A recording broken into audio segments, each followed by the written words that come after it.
So hey guys, welcome and welcome back to my channel. My name is Suri Kolodia and also welcome to my village vlog series part 2. અને સવારમાં હું આવી ગઈ હતી ચંદુમાના ઘરે અને આના લુક્સ પરથી એવું નથી લાગતું કે આ હમણાં મને એવું કહેશે કે મેં મારૂંગા તુમકો જસ્ટ ફોર અ ફન. અને એમના ઘરે એટલા મોટા મની પ્લાન્ટના પાન હતા. આઈ વોઝ લાઈક મેં પહેલી વાર જોયા. મની પ્લાન્ટ તો જોઈ છે પણ એટલા મોટા પાન પહેલી વાર જોયા. અને જો તમે પાર્ટ 1 જોયો હશે તો તમને ખબર હશે કે મારા બાને એડમિટ કરવાના હતા. હું તો ઘરે હતી પણ મારા મમ્મી પપ્પા મારા બા જોડે ગયા હતા હોસ્પિટલે. અને અહીંયા તમે જોઈ જ શકો છો કે મારા બાની જે ઓપરેશન પહેલાની પ્રોસિજર હોય એ બધી ચાલુ થઈ ગઈ છે. મીનવાઇલ ઘરે વોશિંગ મશીનનું અનબોક્સિંગ પણ થઈ ગયું છે. અને એ જે ભાઈ હતા એ બધા ફીચર્સ સમજાવી રહ્યા હતા, સિસ્ટમ સમજાવી રહ્યા હતા વોશિંગ મશીનની. એન્ડ હું મારા ફોનમાં નેચર્સની મસ્ત મસ્ત પિક્ચર્સ ક્લિક કરતી હતી. એન્ડ નેચર બી લાઈક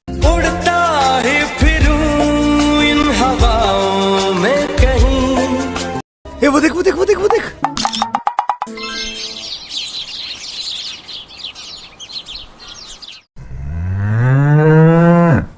मैं बाबा टिल्लू नाम मेरा बाबा टिल्लू.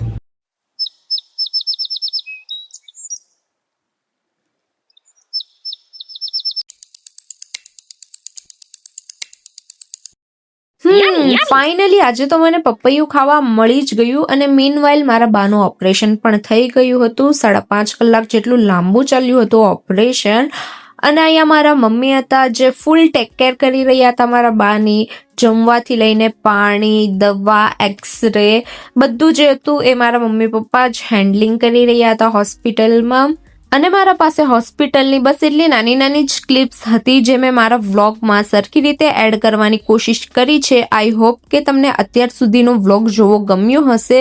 અને અત્યારે હું ને મારા બાબુ મારા મમ્મી પપ્પા સાથે જઈ રહ્યા હતા હોસ્પિટલ. અને અમે થોડીક જ વારમાં પહોંચી ગયા હતા. અહીંયા તમે જોઈ શકો છો મારા મમ્મી પપ્પા, મારા બાબુ અને હું જઈ રહ્યા હતા મારા બા પાસે. કારણ કે પેશન્ટના આજુબાજુ જો ફેમિલી મેમ્બર્સ હોય તો એમને ઘણું સારું ફીલ થાય, ઘર જેવું ફીલ થાય એટલા માટે.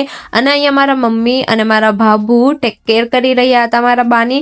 અને પછી અમે ગયા જમવા માટે નીચે કેન્ટીનમાં. લાઈક ઓછી ફીઝમાં એટલું યમ્મી ને ટેસ્ટી જમવાનું એ લોકો સર્વ કરતા હતા. અને પછી હું ને મારા બાબુ સાંજ સુધી ત્યાં રોકાયા અને પછી આવી ગયા ઘરે. રાત્રે પછી જમ્યા બાદ અને બધું કામ કર્યા બાદ હું ને મારા બાબુ ફ્રી થઈને આવી ગયા હતા સત્સંગમાં. આવતા વેત તો એમ તો ઘણી બધી વાતો થતી હતી બટ પછી સત્સંગ ચાલુ થયો. અને સત્સંગમાં પાછળથી એમ તો ઘણા મેમ્બર્સ આવ્યા હતા બટ ત્યારે મેં શૂટ નહોતું કર્યું તો હમણાં તમને વિડીયોમાં ઓછા મેમ્બર્સ જેવું લાગતું હશે. અને મીનવાઇલ મારા બા હોસ્પિટલમાં ઓપરેશનના 3જા દિવસે ચાલતા થઈ ગયા હતા. લાઈક ડોક્ટર એટલા સારા હતા, એમણે પહેલા જ કીધું હતું કે માડી તમે બિલકુલ બી ટેન્શન નહીં લેતા, હું તમને 3જા દિવસે ચાલતા કરી દઈશ. અને એમણે કરી બતાવ્યું. લાઈક ગામમાં અમારા ગામ કરતા તો એટલું નજીક, એટલી સારી હોસ્પિટાલિટી, એટલું સારા ડોક્ટર, એમ બધી વાતે સારું હતું. અને આઈ હોપ કે મારા બાની રિકવરી હવે જલ્દી થઈ જશે. અને બસ આ વ્લોગમાં એટલું જ હતું. આઈ હોપ કે તમને વિડીયો જોવો ગમ્યો હશે.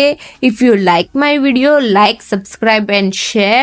મળીએ હવે તમને બીજા વિડીયોમાં. ટિલ દેન બાય, જય શ્રી કૃષ્ણ.